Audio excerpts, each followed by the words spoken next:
Okay, thanks for the presentation. How maybe you can show your video so we can see you. And any questions in the meantime? I will start one question. So the first, oh, sorry, Shudong, do you want to start your question? Oh, yeah, thank you. Yeah, so you mentioned like a traditional analysis approach, which like you call empirical analysis algorithm. I was just wondering, like, what is the major drawback of that empirical analysis compared to HEALER? You're muted. How? Sorry. I didn't notice that. The idea here is to find some meta information about this code to better generate code sequence. The empirical method cannot do that well, and we've demonstrated that the method even can hide the ability to generate better code sequence because they didn't provide the right information to the further. The inflow relation is in our paper is learned dynamically, so we can know which code can influence another code. The influence relation between each these codes. With this information, we can choose codes that really matters in current context, so we can better generate input. This is the whole idea. Okay, so if I understand correctly, the major drawback of the empirical algorithm is that it's just like doesn't really do any like collect any dynamic information, just like probably like do some static analysis. Is that correct? Yes, that's right. I see. So does that empirical algorithm also check like the type of the return value and the argument to try to draw the line between the system call, like, or like what kind of like a setting analysis like is that empirical analysis doing? Yeah, I've introduced in that presentation. It contains two, but it doesn't consider it as inflow relation. Also, it usually use a probability value, calculate an empirical value. Yes. Yeah. Thank you. Thank you.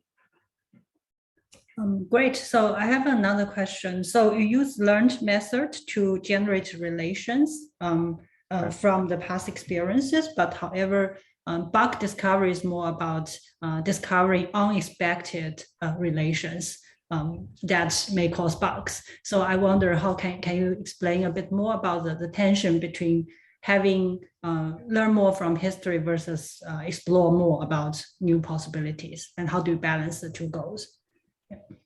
You mean the overhead behind the relation learning and the I mean the correctness of relation learning. So correctness. So if you kind of miss some kind of learning yes. If some bugs require to try new kind of relations. Yes. As you can see, the method contains two parts. The first part can learn some very obvious relations, and the second part is running during the whole fuzzing campaign, which means it will be run whenever we found a new input, which means we cover some new branch or coverage. Then at that point we will execute the dynamic part of relation learning, which means we are learning relations continuously, so we can detect different relations step by step. Also, I think another problem is the correctness of the learned relations themselves.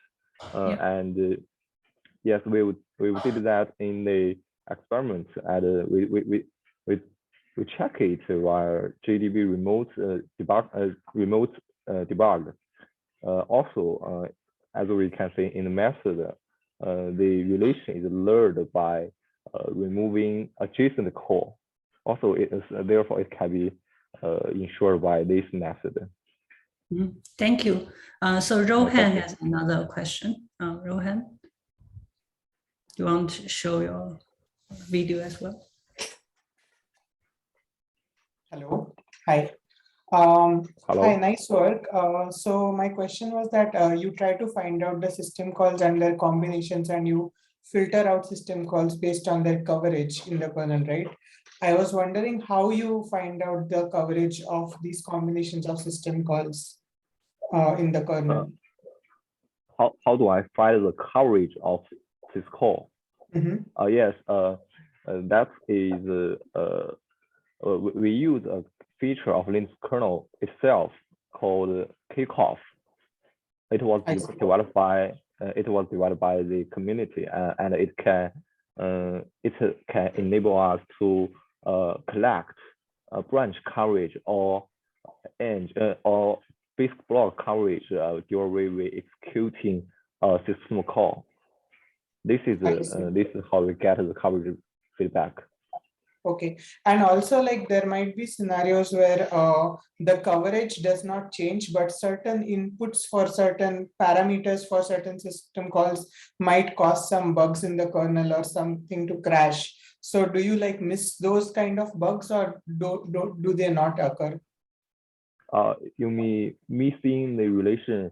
If we may miss the relation if we encounter crash. Right. Not a crash. Yes. So yeah, sorry, go ahead. Yeah, the crash is fighting crash is our target. That's a heavy say, and also it's not frequent states.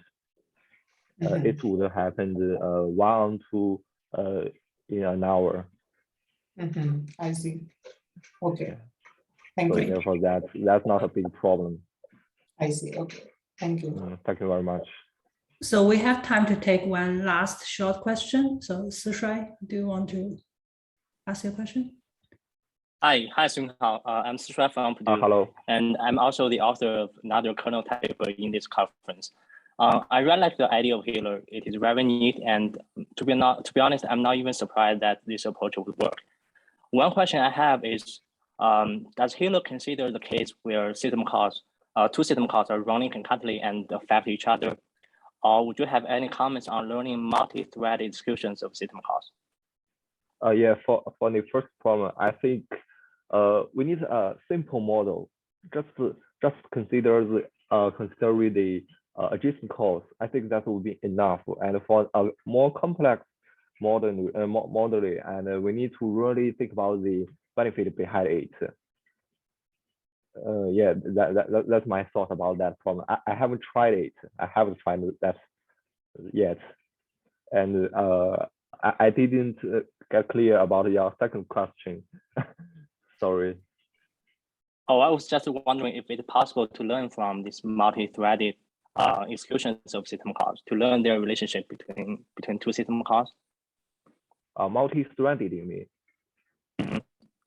Yeah, two threads executing different system calls in parallel. Yeah. That's also another problem I haven't thought about. Great. We can continue the discussion offline. And so let's switch to the second talk. Thank you very much. Talk, yeah, thank you, Hao. The second talk. Thank you for the great talk. Let's have Hao the panel. Hello, everyone. So yeah, we have a question from the audience. Inho Che. Hello. Thanks for the great talk, Hao. I'm Ino from NUS. Yeah, I think it's very interesting idea that you reduce the space for the exploration in your fuzzer by considering the relations of the system calls, sys calls. But I wonder if it is possible that some bugs can happen by some invalid sequence of the sys calls, and does it mean that if you only consider the valid sequence of the sys calls, those bugs can be triggered by some invalid sequence of sys calls cannot be detected by your idea? Yeah. So the problem is, should we only consider the adjacent calls? Yes, am I right? Yeah. Yeah, the reason we only consider the adjacent code is that if we consider more previous calls, the overhead would be very high, and also it cannot infer the correct info relation. And if we only consider adjacent calls, then we can say if we remove one, if we remove the former one, and we can say its removal it must be the reason to coverage change. Also, we can derive the inflow relation correctly. That's the reason we only consider adjacent calls. And also, you may think that we should use a more complex model to learn the inflow relation. However, I think consider the adjacent call is enough because we can build the model by split the continuous call to the adjacent call. That is another aspect to explain this problem. I see. Yeah, thank you. Yeah, thank you. Thank you. Do we have any other questions from the audience?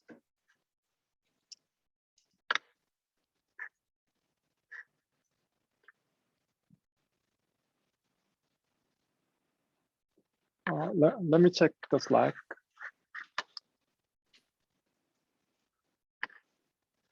Okay.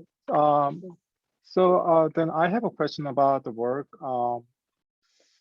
The first question is, you use an algorithm to determine relationals between system calls, right? So there, I think as far as I understand, you haven't applied machine learning, and I'm wondering whether you have thought about using machine learning for figuring out relations instead of using deterministic algorithms. That's the first question.